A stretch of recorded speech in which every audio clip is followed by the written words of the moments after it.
Chapter 1. The Madman on the Beach. When I saw Raphael for the first time, I was 12 years old. My family lived in a big town, far away from the sea. But my Uncle Miguel and his family lived in a little village on the coast. He had a cafe and a small farm there, and sometimes my family visited him. There, in that village, I met poor, mad Raphael.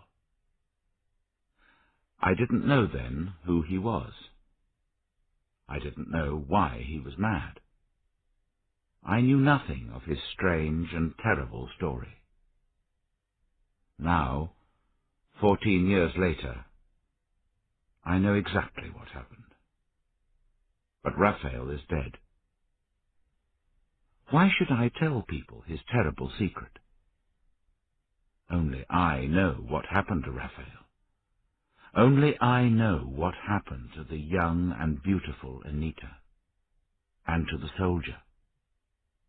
Only I. The people in the village told me what they knew. Their stories were all true, every word. My uncle, his wife, Rodrigo the shopkeeper, nobody lied to me. Nobody. Not even poor Clara, Raphael's mother. And she was already dead when I went back to the village. Their stories were all true. But they didn't know what really happened. The first time I saw Raphael, I was walking along the beach with my younger brother Pablo. Our parents were talking with my uncle and his family. We boys went along the beach to look around. At the end of the beach there were high black rocks, where the mountains behind the village came down into the sea. Near them was an old wooden boathouse.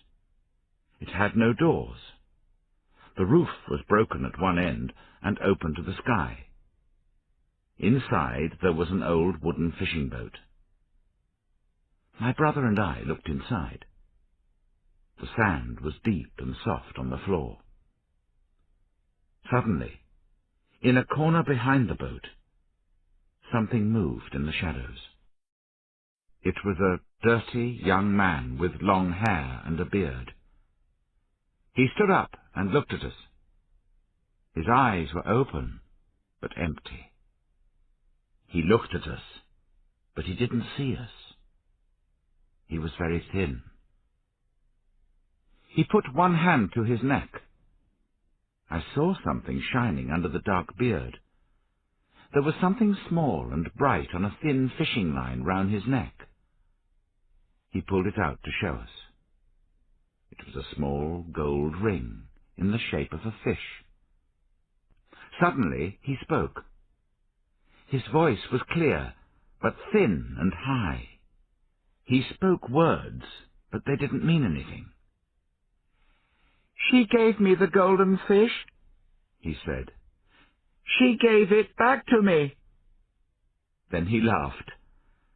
And when he laughed, my brother and I were very afraid.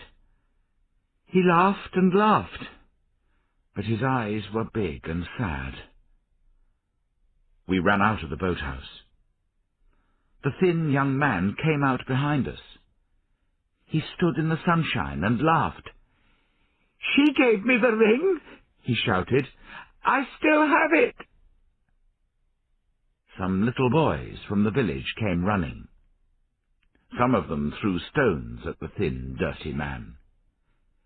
"Crazy Raphael!" they shouted. "Crazy Raphael!" He stopped laughing and screamed at them. Then he went back inside the boathouse. The children laughed and ran away.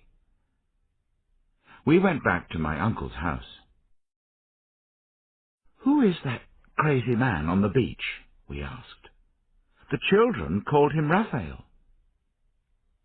"He's only a poor, mad young man," said my uncle. "He isn't dangerous. He went mad about a year ago. We don't know why. Nobody can help him, I'm afraid. His mother lives in the house at the end of the village. She brings him food every day. All the people in the village help her when they can. Soon the adults began to talk about other things. But I never forgot poor, mad Raphael. Every time I thought about the village, I remembered the poor, mad man in the boathouse on the beach. Sometimes I saw him in my dreams. He looked at me with his big, empty, mad eyes. He called to me. He had the gold ring round his neck, and he held it out to me. He called for me to help him. My family went back to the town. After I left school, I went to university in the capital. I studied to be a doctor. I spent 2 years in the USA. Finally, I came back to my hometown, and I found work in a big new hospital there.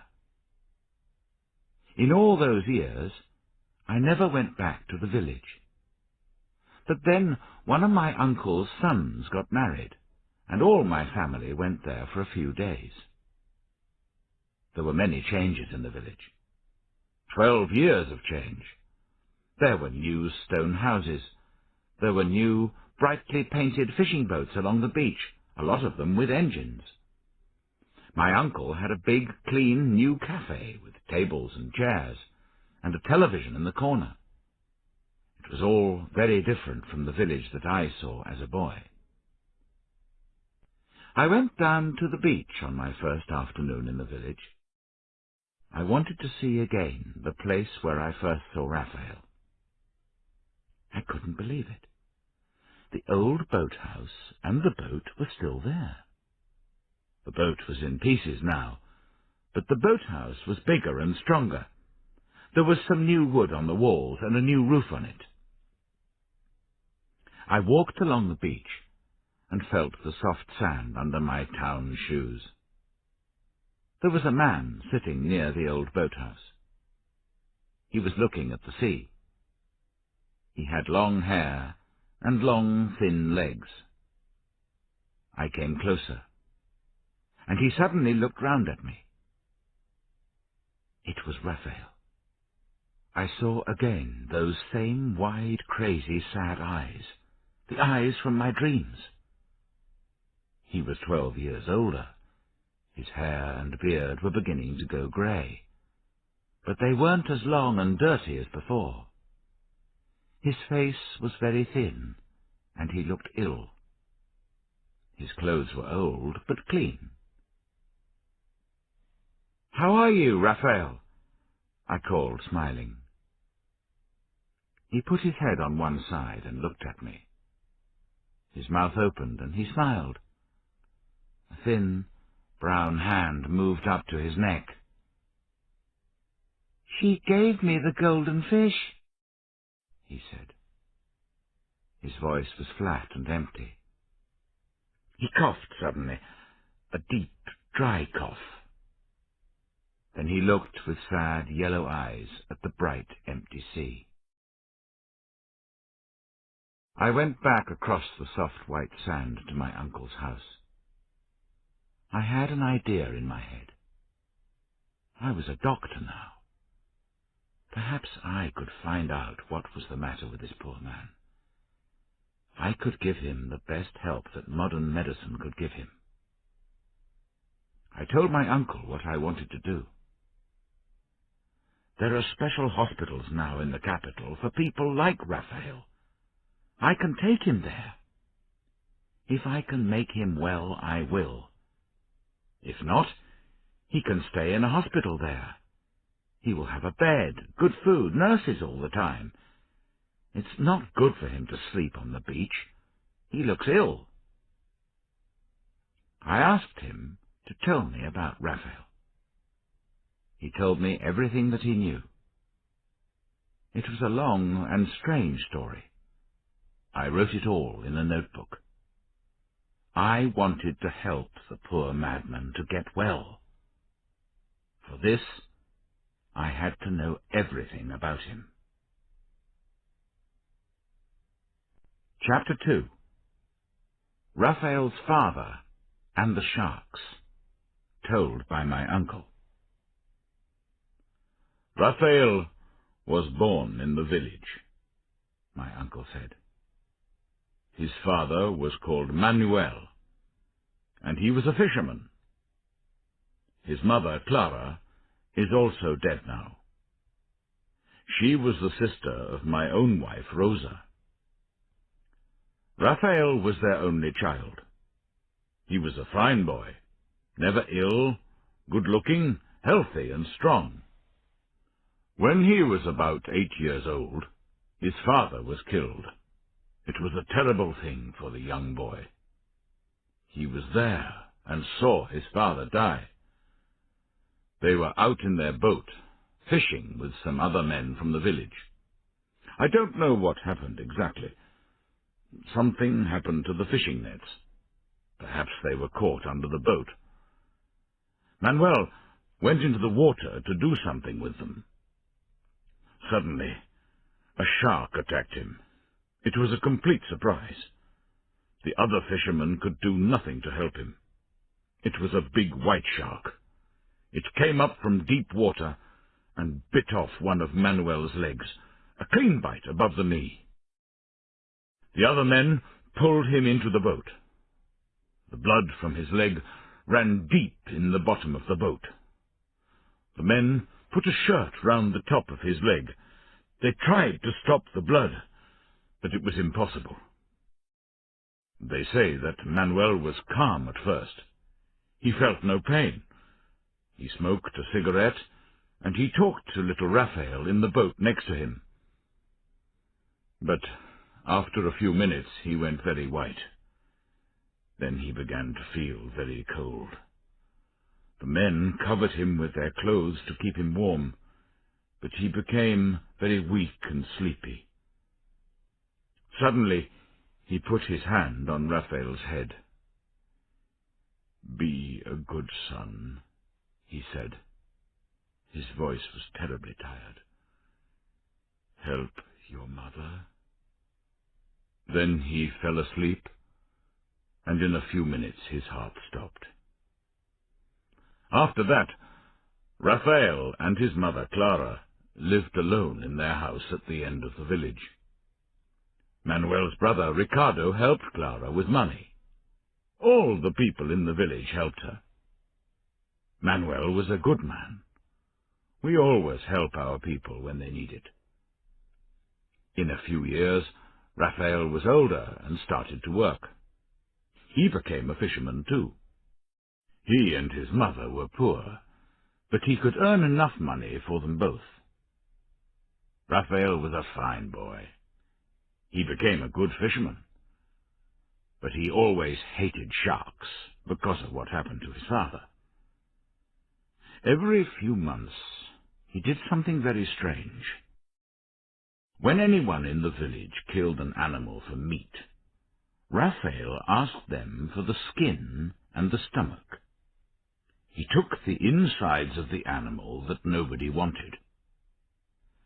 Then he went out in his boat alone, far from the land. There he threw the pieces of the animal into the sea and waited for the sharks to come. A shark can smell blood in the water when it is many kilometers away. Soon a lot of sharks arrived in the water round his boat. Then Raphael took his fishing spear. He stood up in his boat and killed one or two of them. When he killed a shark, the other sharks tasted the blood. They began to bite and eat the shark. So then there was more blood in the water, and more sharks came. Raphael killed more and more. After an hour, he was almost too tired to stand. It was a really dangerous thing to do in a small boat. But he was smiling when he told me about it. He was really happy about the dead sharks, because a shark killed his father. So Raphael grew up, tall, strong and good-looking. And, of course, he fell in love with Anita, the shopkeeper's daughter. So now, said my uncle, I have to tell you about Anita, too. Chapter 3. Anita, the shopkeeper's daughter, told by my uncle.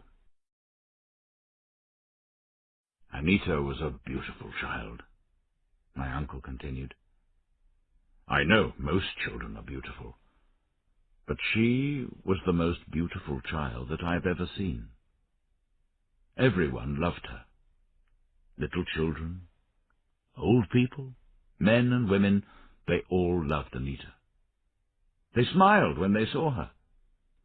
And year after year she grew up, and year after year she grew more beautiful. Her father, Rodrigo, the shopkeeper, loved her most. He tried to keep her close to him always. She could never go out and talk with the village boys. But this is a small village. It was impossible to keep her at home all the time.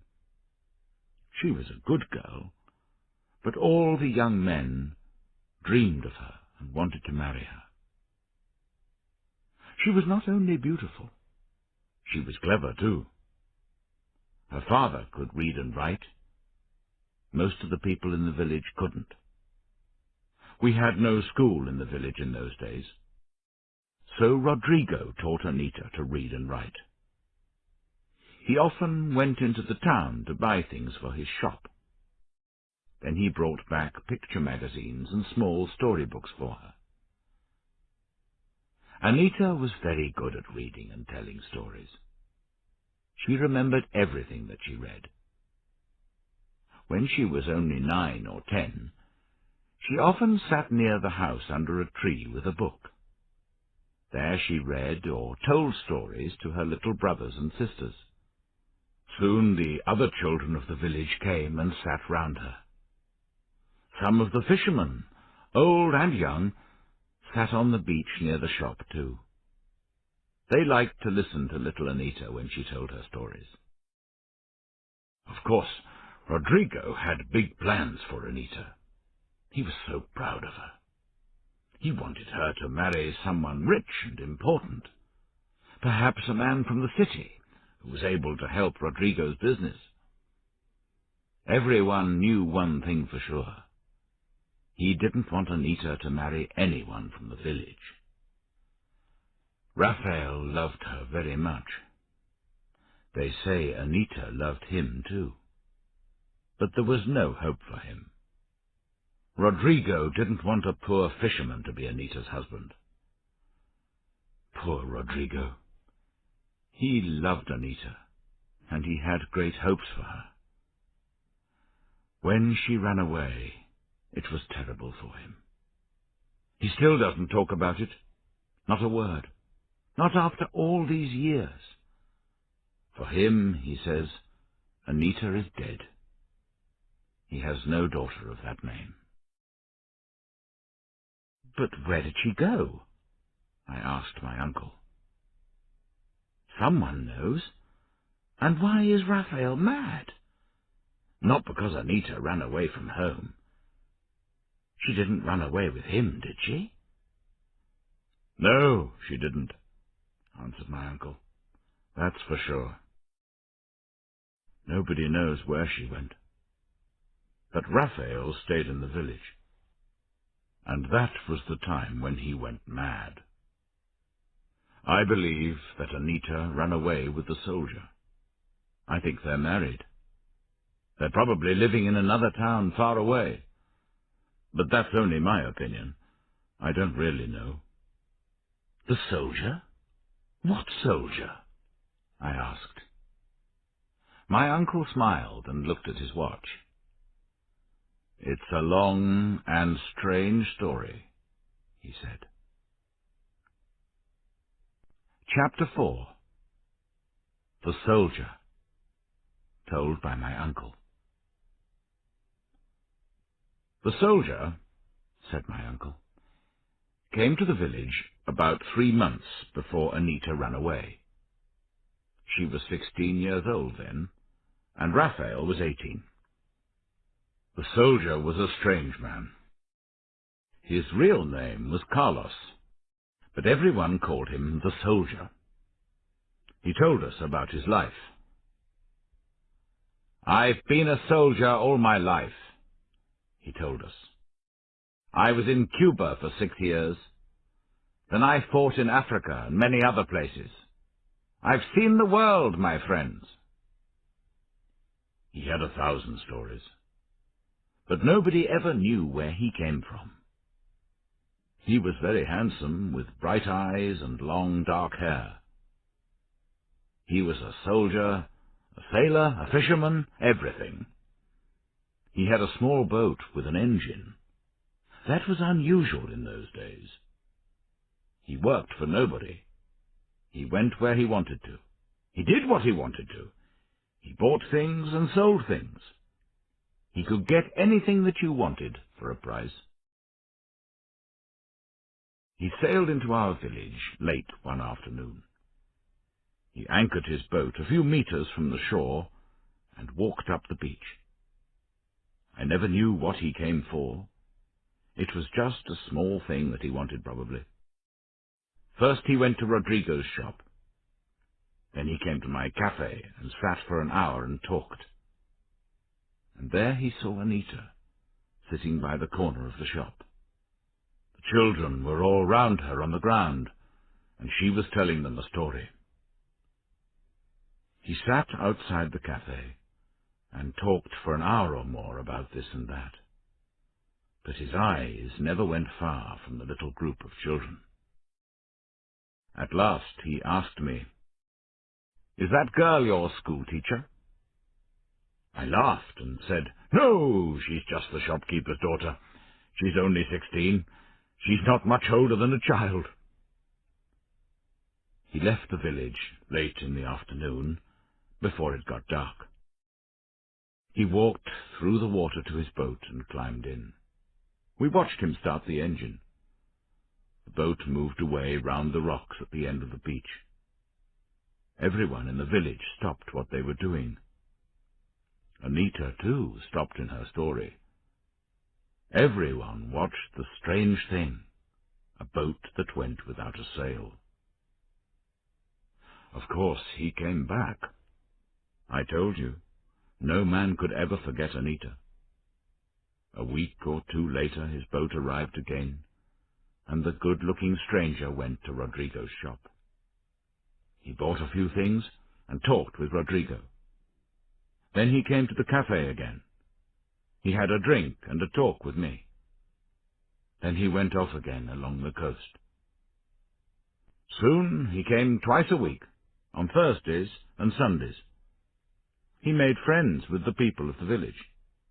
He was exciting and amusing. He was different from the people of the village. He was a stranger, but everyone seemed to like him. We listened to the stories about his travels and his life in other countries. He always spent an hour or two at my cafe. He sat and drank with us and told funny stories. Many of the fishermen came to the cafe when he was there. I liked him. The other men did too.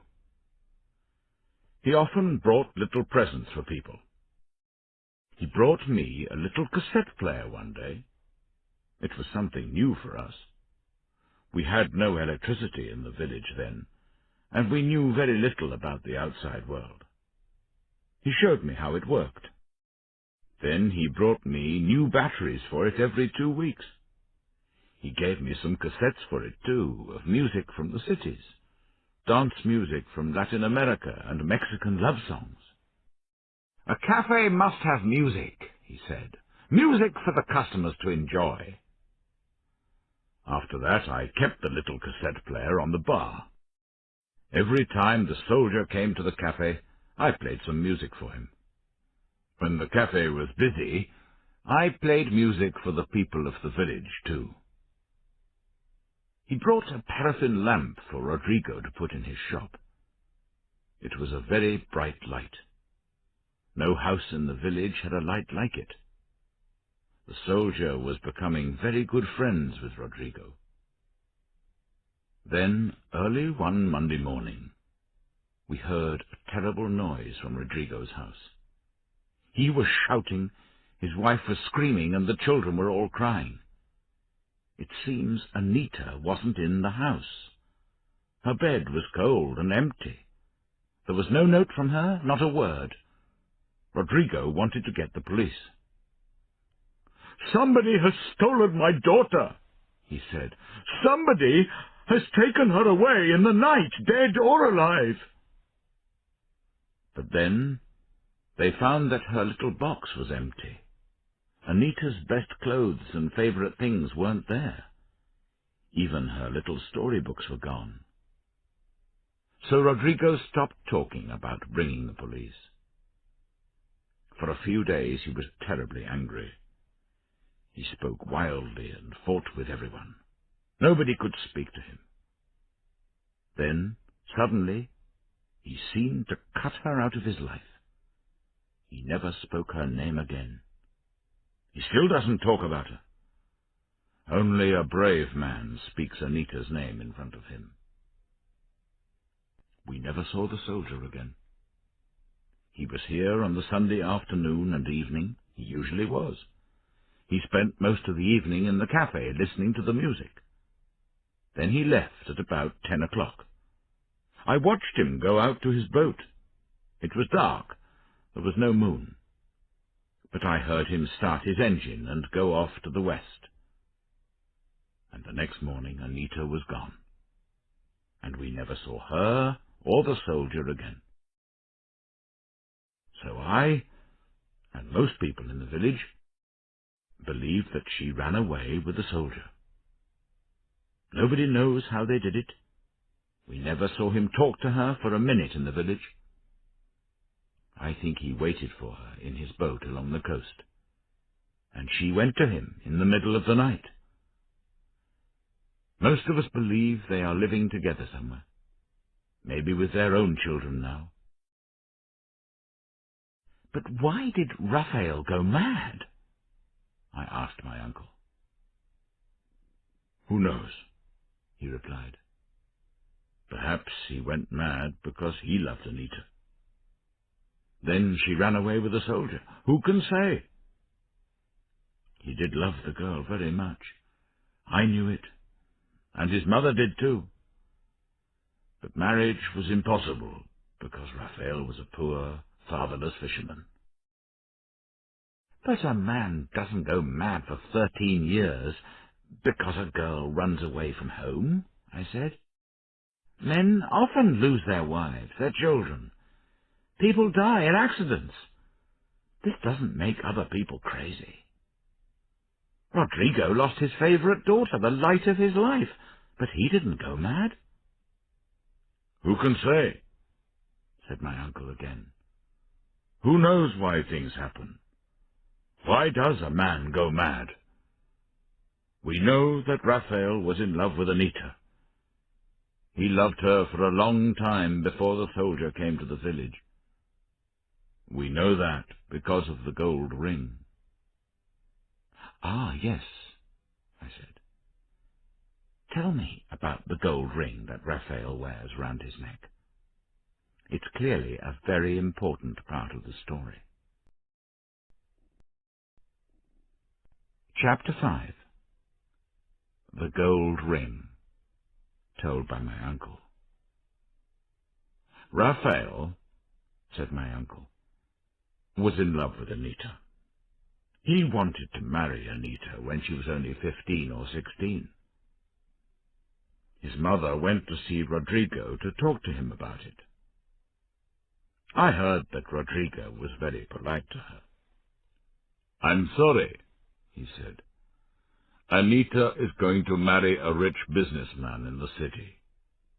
He's a very rich man and a friend of our family.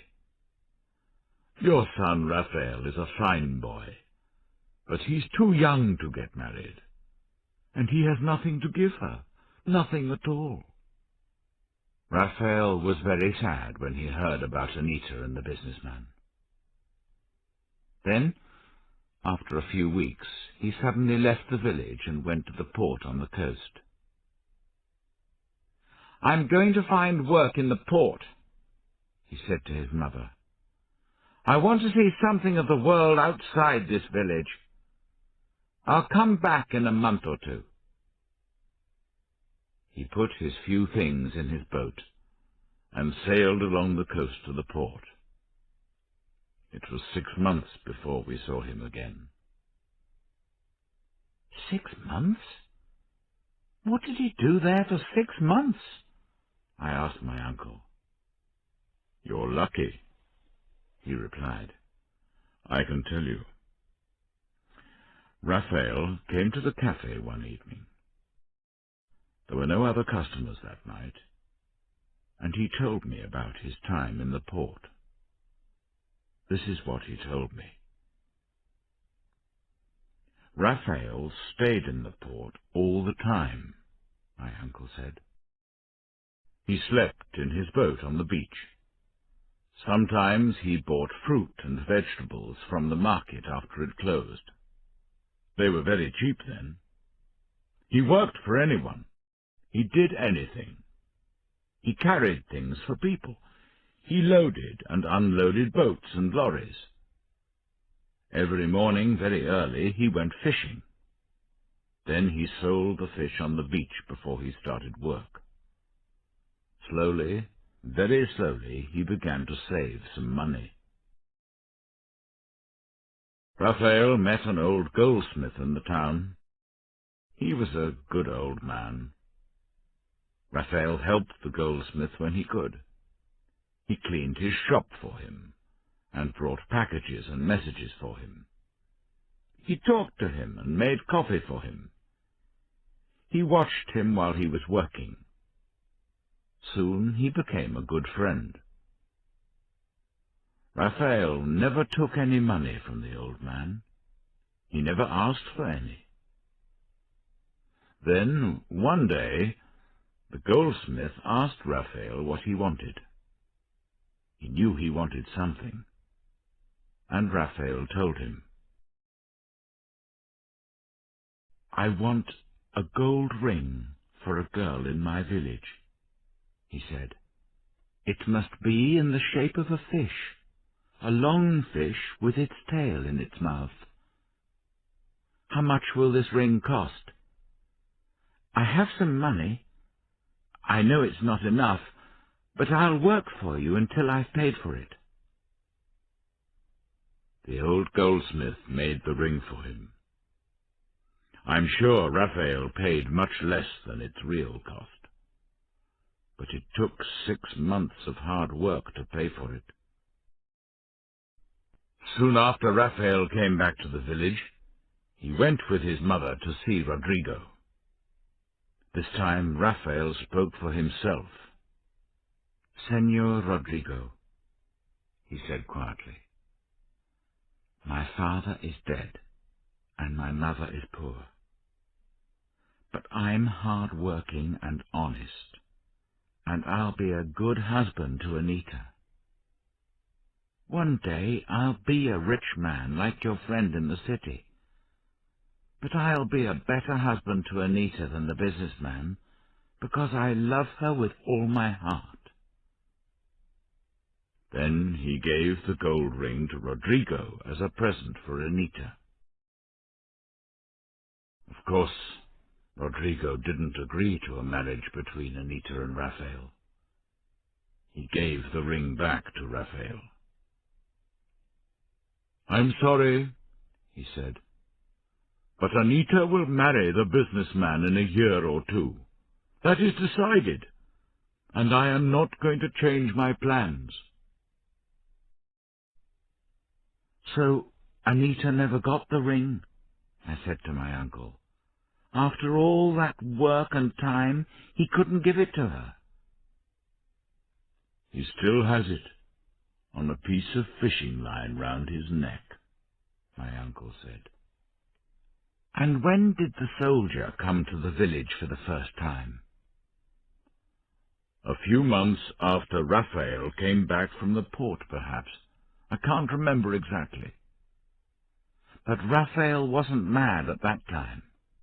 Oh, no, not at all. In fact, he seemed very happy. Tell me about the time when he went mad. Was it the same time exactly when Anita went away with the soldier, or later? It's difficult to remember. A lot of things happened at that time. What do you mean? What kind of things happened?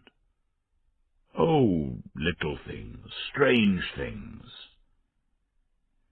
Santiago's old donkey disappeared. What do you mean, it disappeared? It did. It went. It disappeared. One day it was in the field behind his house. The next day it wasn't there. Perhaps Anita stole it to ride on. But everyone knew Santiago's donkey. It was too old and weak to walk 100 meters. It couldn't carry a girl. What other strange things happened? I remember that on that last night, Raphael danced. Danced? Yes. He danced for hours, alone, here, in the cafe. He never danced before, not in the cafe or anywhere. Or I never saw him dance. And, of course, he never danced again, because he went crazy. But I must start at the beginning.